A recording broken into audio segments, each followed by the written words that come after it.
नमस्कार दोस्तों, स्वागत है आपका साइट फॉर वर्ल्ड के ऑफिशियल लर्निंग प्लेटफॉर्म पर, जहां स्टूडेंट्स और जॉब सीकर्स के लिए करियर, टेक्नोलॉजी और प्लेसमेंट से जुड़ी इंडस्ट्री ओरिएंटेड और प्रैक्टिकल नॉलेज दी जाती है। अगर आप अपनी स्किल्स को नेक्स्ट लेवल तक ले जाना चाहते हैं, तो आप बिल्कुल सही जगह पर आए हो। चलिए शुरू करते हैं आज का इम्पोर्टेंट सेशन। नमस्ते स्टूडेंट्स, आज का टॉपिक है वेब सिक्योरिटी। हम इसकी पूरी कहानी समझेंगे, बिल्कुल जीरो से, कुकीज से लेकर मॉडर्न सोशल लॉगिन तक। आप रेडी हो? फोकस मोड ऑन है ना? मोबाइल साइड में रख दिया? स्क्रीन पे पूरा ध्यान है? चलो शुरू करते हैं। देखो, इस सफर में हम 6 इंपॉर्टेंट स्टेजेस से गुजरेंगे। सबसे पहले हम समझेंगे कि ऑनलाइन आइडेंटिटी आखिर होती क्या है। फिर वेबसाइट्स हमें याद कैसे रखती हैं, यानी वेब्स मेमोरी क्या है। उसके बाद हम देखेंगे कि ये मेमोरी चोरी कैसे हो सकती है, जो कि काफ़ी डेंजरस है। फिर हम इससे बचने के लिए मॉडर्न सिक्योरिटी टूल्स जैसे MFA और सोशल लॉगिन को समझेंगे। और लास्ट में आपके लिए एक सॉलिड एक्शन प्लान होगा। तो शुरुआत करते हैं सबसे बेसिक चीज से, आइडेंटिटी मतलब पहचान। जब आप किसी वेबसाइट पर लॉगिन करते हैं तो वो कैसे मानती है कि ये आप ही हैं, कोई और नहीं? और लॉगिन के बाद आपको क्या-क्या करने की परमिशन है? यही 2 सवाल पूरी वेब सिक्योरिटी की नींव हैं।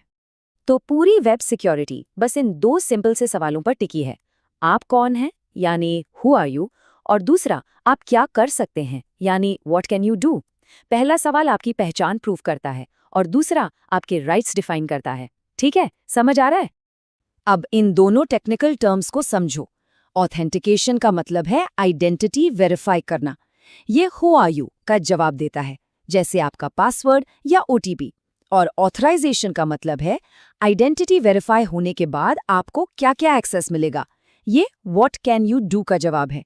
सिंपल एग्जांपल, ऑफिस का ID कार्ड स्वाइप करना ऑथेंटिकेशन है, लेकिन उस कार्ड से कौन-कौन से दरवाजे खुलेंगे वो ऑथराइजेशन है।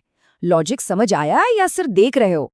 ठीक है, एक बार हमारी आइडेंटिटी प्रूव हो गई तो अगला चैलेंज आता है। वेबसाइट्स हमें एक पेज से दूसरे पेज तक याद कैसे रखती हैं? इस मेमोरी को टेक्निकल लैंग्वेज में स्टेट कहते हैं। प्रॉब्लम ये है कि इंटरनेट जिस प्रोटोकॉल पर चलता है, यानी HTTP, वो स्टेटलेस है। आसान भाषा में उसकी मेमोरी बहुत कमजोर है। वो हर रिक्वेस्ट को भूल जाता है।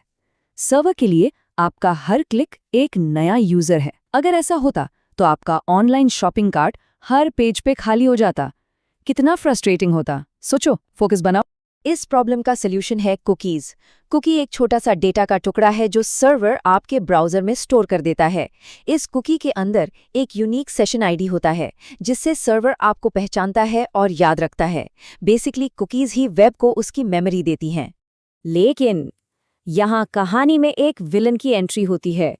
ये जो मेमोरी है, यानी सेशन कुकी, ये बहुत काम की चीज है, पर इसे चुराया भी जा सकता है। और जब ये चोरी होती है तो उसे कहते हैं सेशन हाईजैकिंग। आप एक्टिव हो ना? मोबाइल साइड में तो नहीं? अब यहाँ से थोड़ा सीरियस हो जाओ। इसका एक कॉमन तरीका है man in the middle attack.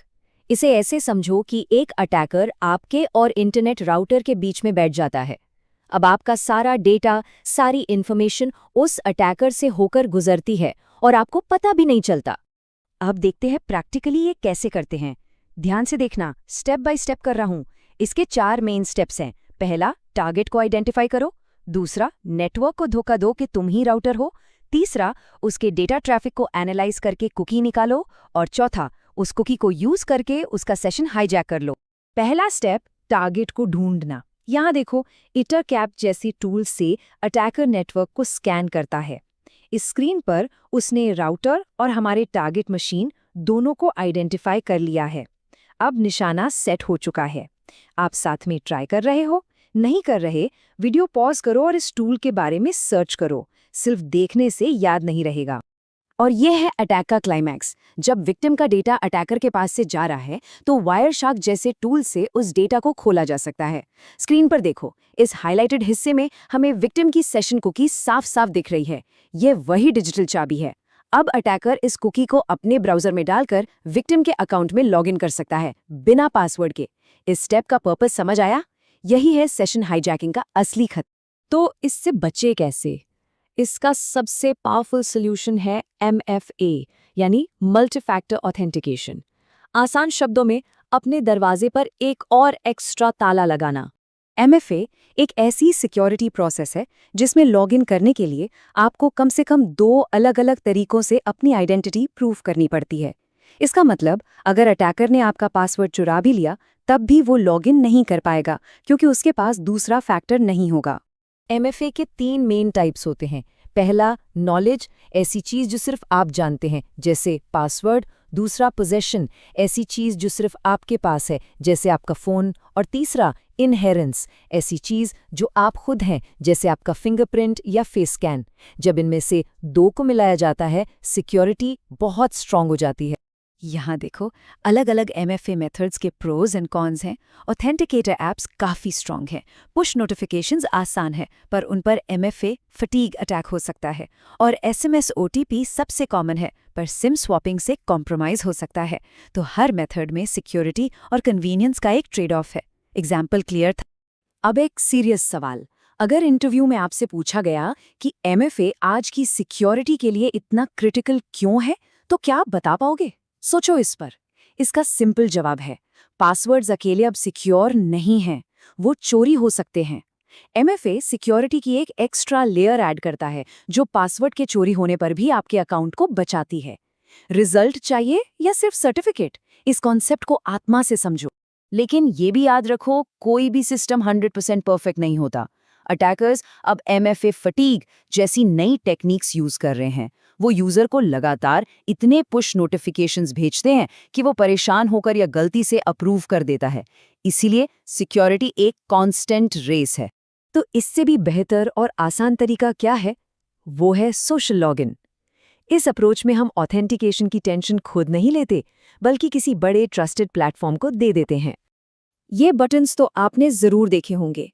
Continue with Google, login with Facebook.